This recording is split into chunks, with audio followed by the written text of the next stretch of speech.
My name is Emma Zhang, and at 32, I thought I understood the rhythm of Crystal Valley Hospital. As a quality assurance coordinator here in Diamond Falls, Montana, I'd spent 4 years learning every corridor, every protocol, every unspoken rule that kept our small regional hospital running smoothly. The morning mountain air that drifted through the staff parking lot each day felt like a promise: clean, honest, predictable. Crystal Valley served our community of 8,000 with the kind of dedication you'd expect from a place where everyone knew everyone. We weren't the largest facility in the state, but our 120-bed hospital prided itself on personal care and ethical standards that bigger city hospitals sometimes lost in their corporate machinery. That Tuesday in March started like any other. I badged into the administrative wing at 6:45 a.m., my coffee still steaming as I settled into my cubicle overlooking the staff courtyard. My role involved reviewing patient satisfaction surveys, tracking compliance metrics, and ensuring our quality indicators met state requirements. It was methodical work that suited my analytical mind. Kenneth Zhang, my floor supervisor, had already left 3 emails in my inbox before I'd even arrived. That wasn't unusual. Kenneth had been promoted to quality management supervisor 8 months ago, and his attention to detail bordered on obsessive. He oversaw compliance with patient confidentiality policies, among other critical functions, and took that responsibility seriously. "Morning, Emma," Kenneth called from his office doorway. "Can you pull the patient grievance reports from last quarter? Administration wants a comprehensive review by Thursday." I nodded, already pulling up our Epic system. Kenneth had been my mentor since I'd started in quality assurance, guiding me through the complex web of healthcare regulations and hospital politics. His promotion had felt natural. He understood the delicate balance between patient advocacy and institutional protection better than anyone. But as I began compiling the grievance data, something felt different. The access logs showed unusual activity patterns. Files opened at odd hours, reports generated outside normal business workflows. I'd noticed similar anomalies over the past few weeks, small inconsistencies that individually meant nothing but collectively created an uncomfortable pattern. The elevator chimed, and Emma Martinez from Patient Relations stepped out, her usually bright demeanor subdued. She glanced toward Kenneth's office, then approached my desk with hesitant steps. "Emma, can I ask you something?" she whispered, leaning closer. "Have you noticed anything strange about how patient complaints are being handled lately?" Before I could respond, Kenneth's office door opened. Emma Martinez straightened quickly, offering a forced smile as he approached. "Ladies, everything all right out here?" His tone was friendly, but I caught something else underneath, a sharpness that hadn't been there before. "Just discussing the quarterly metrics," I replied smoothly. Emma Martinez nodded and retreated toward the elevator, but not before shooting me a meaningful look. As Kenneth returned to his office, I stared at my computer screen where the grievance reports waited. The data told stories: patient concerns, family complaints, requests for information. Each entry represented someone's trust in our system, their belief that Crystal Valley Hospital would handle their concerns with integrity. The mountain view from my window usually brought me peace, but that morning the peaks seemed to loom rather than inspire. Something was shifting in the careful balance I'd come to rely on, and the professional sanctuary I'd built here felt suddenly fragile. My phone buzzed with another message from Kenneth, requesting additional patient satisfaction data with an urgency that seemed disproportionate to the deadline. As I began pulling the files, a chill settled in my chest that had nothing to do with Montana's lingering winter. The silence in the administrative wing felt different now. Not peaceful, but watchful. The trust between Kenneth Zhang and me had been built over 18 months of shared late nights and impossible deadlines. When I'd first arrived at Crystal Valley Hospital, fresh from my previous position in Billings, Kenneth had been the supervisor who'd taken time to explain our complex patient advocacy systems, who'd patiently walked me through the intricate web of compliance protocols that governed our work. "Patient confidentiality isn't just policy here, Danielle," he'd told me during my first week. "It's sacred trust. Every grievance, every complaint, every piece of feedback, it all stays within our designated channels. No exceptions." I'd respected that philosophy, had built my entire approach around it. Kenneth oversaw compliance with patient confidentiality policies, and his reputation for ethical handling of sensitive information was spotless. Department heads sought his guidance on complex cases. The hospital administration trusted him with their most delicate situations, which made the small inconsistencies I'd begun noticing all the more troubling. It started with timing discrepancies in the Epic system. Patient complaint files being accessed during Kenneth's lunch breaks when he should have been away from his desk. Reports generated at 6:47 a.m., well before his usual 8:30 arrival. I'd initially dismissed these as system glitches or perhaps Kenneth working remotely, but the pattern persisted. Then came the phone calls. Kenneth's office shared a thin wall with my workspace, and while I never intentionally eavesdropped, certain conversations were impossible to ignore. Hushed discussions about sensitive cases and external interests that didn't align with our standard protocols.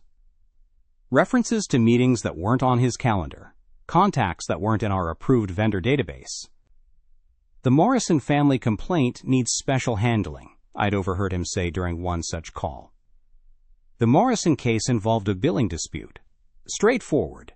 Nothing that should require special handling beyond our normal grievance procedures. Emma Martinez had been my first confirmation that something was amiss. During our brief hallway encounter, she'd mentioned irregularities in complaint resolution timelines, cases that seemed to disappear from active status without proper documentation. "I've been tracking response times for my quarterly report," she'd confided during a coffee break the following week. "Several high-profile complaints show as resolved in the system, but I never received the standard closure documentation." When I asked Kenneth about it, he said they were handled through alternative channels. Alternative channels. The phrase stuck with me as I reviewed my own data. Patient advocacy operated on transparency and accountability. There were no alternative channels, only proper procedures and violations. The breakthrough came on a Thursday afternoon in late March. Kenneth had left early for what he described as a, quote, compliance meeting downtown, but his computer remained logged into the patient grievance system. A notification popped up on his screen, a message from an external email address I didn't recognize, referencing the Hendricks matter and agreed compensation. The Hendricks family had filed a formal complaint 3 weeks earlier regarding communication issues during their father's extended stay. Standard procedure would route such complaints through our internal resolution process, with outcomes documented in the patient's record. But according to the system, the Hendricks case showed no resolution activity. I shouldn't have looked further. Professional boundaries, privacy protocols, basic respect for Kenneth's workspace, all of it screamed that I should walk away. But the growing weight of inconsistencies, the pattern of secretive behavior, the mounting that something fundamental was wrong with our patient advocacy process, compelled me to dig deeper. Kenneth's email history revealed a correspondence trail that made my stomach drop. Messages to external parties, law firms, insurance adjusters, third-party mediators, discussing patient complaints in detail. Names, medical record numbers, specific grievance details, all shared with unauthorized recipients. Worse, these communications suggested financial arrangements, settlements negotiated outside our hospital's knowledge or approval. The Morrison family complaint I'd overheard him discussing, resolved through a private settlement that never appeared in our official records. The Hendricks matter, currently under negotiation with a malpractice attorney who'd apparently received detailed information about the family's concerns before they'd even been formally investigated. Kenneth wasn't just violating patient confidentiality policies.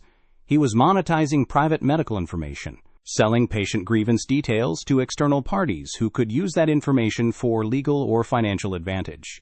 Every complaint that crossed his desk became potential currency in a market I'd never imagined existed. My hands shook as I documented what I'd found, taking screenshots of the most damning communications.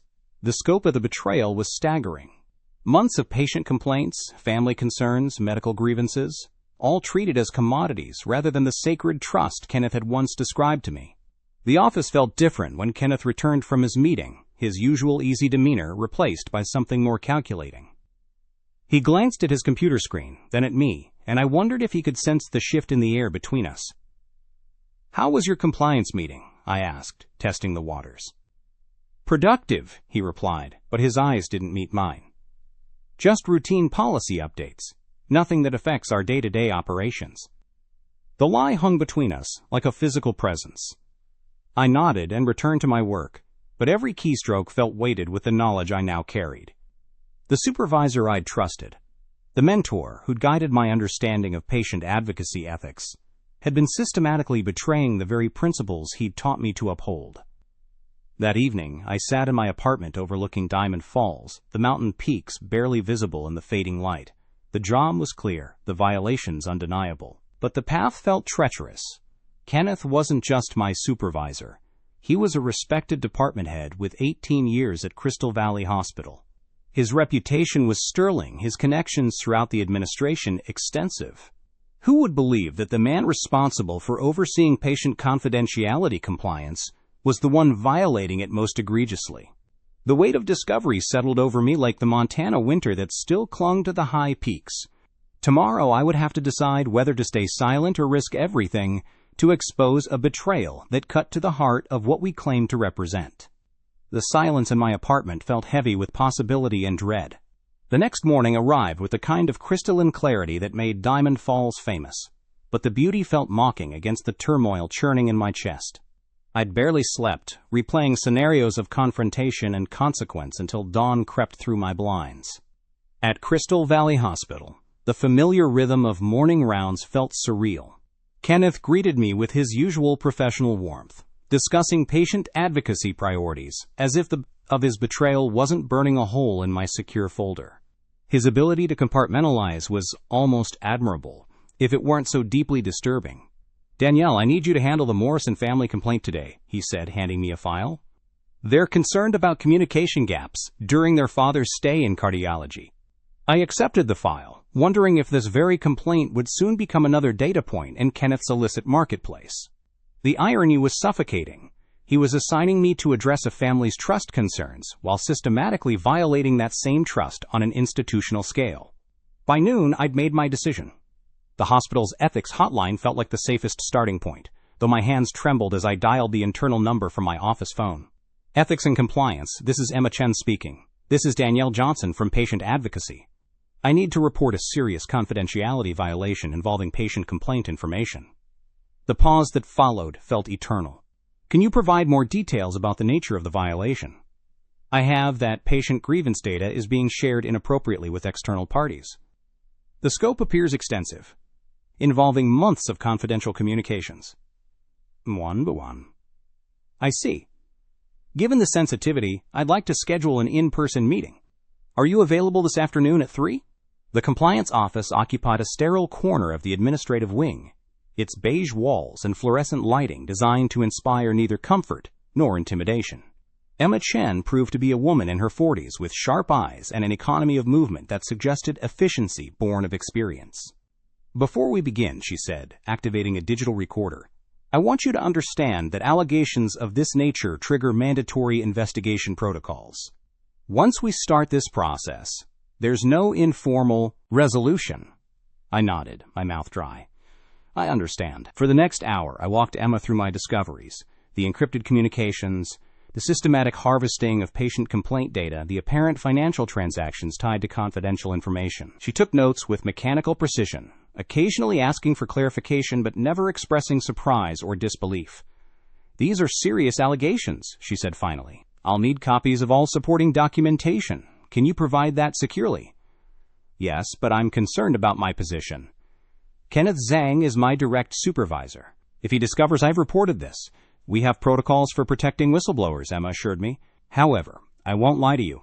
Investigations of this scope can create significant workplace. Do you have any allies in your department? Anyone who might have noticed irregularities?" I thought immediately of Emma Rodriguez from Medical Records, whose casual comment about unusual data access patterns had first triggered my suspicions. Possibly. Emma Rodriguez has mentioned some concerns about system access logs. Good, we'll need to interview her as well. In the meantime, I need you to continue your normal duties without alerting Kenneth to this investigation. Can you do that?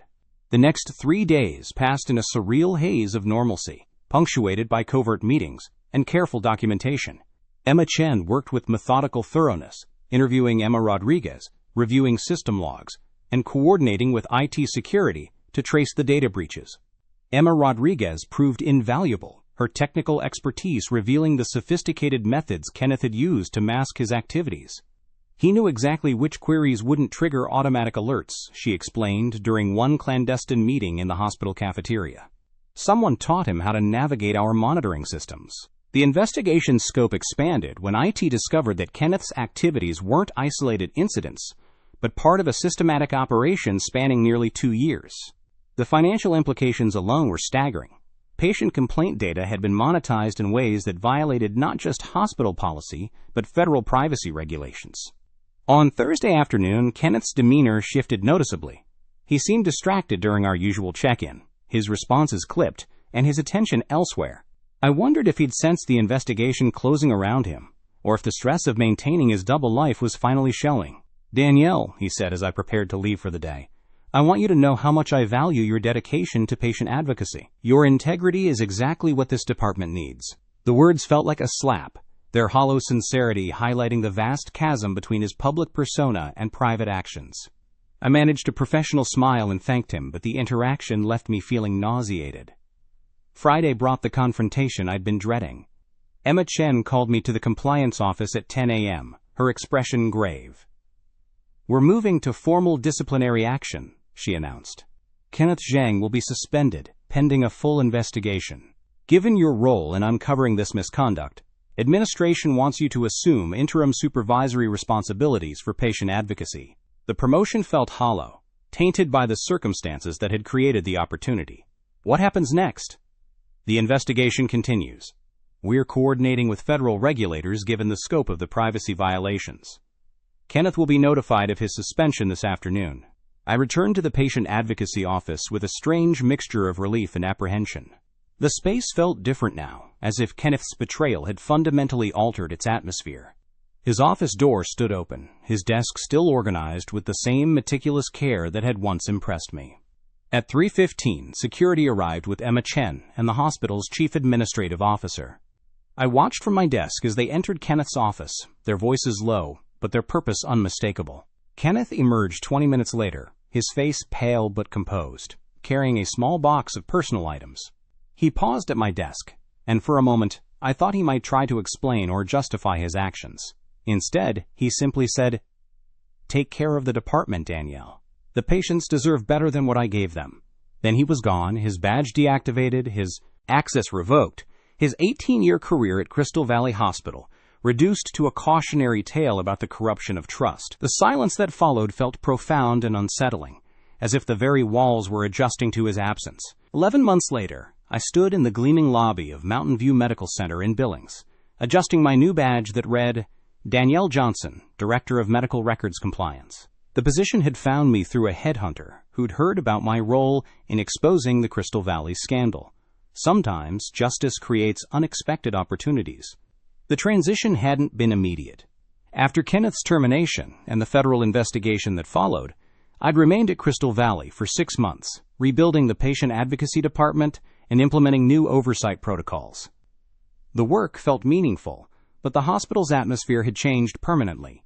Too many conversations stopped when I entered rooms. Too many colleagues treated me with a mixture of respect and wariness that came with being the person who'd brought down a beloved supervisor. Emma Chen had been promoted to Chief Compliance Officer, her steady support during the investigation earning recognition from administration. We'd maintained our friendship, though geography now limited our contact to occasional phone calls and holiday cards. The federal investigation had concluded, with Kenneth facing substantial fines and a permanent ban from healthcare administration. 3 other hospitals where he'd previously worked had launched their own internal reviews, discovering similar patterns of privacy violations and financial irregularities.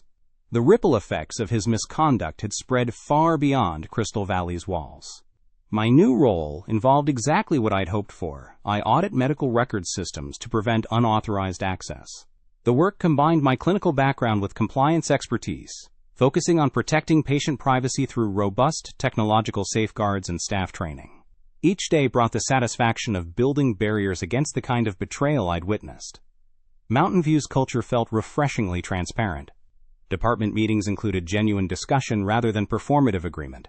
Supervisors acknowledged mistakes instead of deflecting responsibility. The contrast with Crystal Valley's toxic environment reminded me daily why I'd made the right choice in speaking up. My office overlooked the Yellowstone River, Its steady flow, a constant reminder that institutions, like water, could find new channels when old ones became corrupted. The view provided perspective during challenging days, when audit findings revealed concerning patterns, or when staff pushed back against new security protocols. The nightmares had finally stopped. For months after Kenneth's termination, I'd awakened with fragments of dreams about locked filing cabinets and whispered conversations in hospital corridors. Therapy had helped process the complex emotions surrounding professional betrayal, the guilt over trusting someone unworthy, the anger at being manipulated, the sadness over lost mentorship. Last week, I'd received an unexpected letter from a former Crystal Valley patient whose complaint had been among those Kenneth had disclosed. She'd learned about the privacy violations through the hospital's mandatory notification process and wanted to thank me for exposing the misconduct. Her words, "You gave me back my dignity," had reminded me why the difficult months of investigation and testimony had been worthwhile. The compliance field had embraced me as someone who understood that protecting patients required more than policies and procedures. It demanded vigilance against the gradual erosion of ethical standards that could transform trusted colleagues into threats. My speaking engagements at healthcare conferences focused on recognizing early warning signs of misconduct and creating cultures where staff felt safe reporting concerns. Evening light filtered through my office windows as I completed the day's final audit report. The medical records system showed no unauthorized access attempts, no suspicious download patterns, no signs of the privacy violations that had once seemed routine at Crystal Valley. The clean audit trail represented more than technical compliance.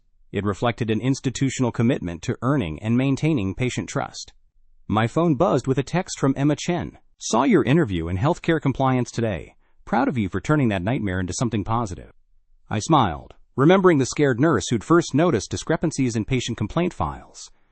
That version of myself felt like a different person, someone who'd believed that loyalty meant silence, and that questioning authority showed weakness. Experience had taught me that true loyalty to patients sometimes required betraying the trust of colleagues who'd lost their way. The building grew quiet as evening shift staff settled into their routines. I gathered my belongings, locked my office, and walked through corridors where patient privacy was protected by both technology and culture. The contrast with Crystal Valley's environment of secrecy and manipulation felt profound.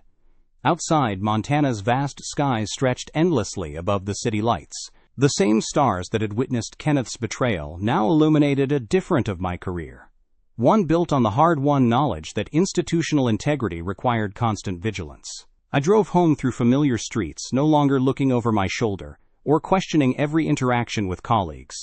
The hypervigilance that had sustained me through months of investigation had gradually given way to a calmer awareness, one that recognized warning signs without assuming the worst of every situation. The silence in my car felt different from the oppressive quiet that had followed Kenneth's termination. This was the silence of resolution, of justice served and lessons learned. It was finally over, and the silence felt earned.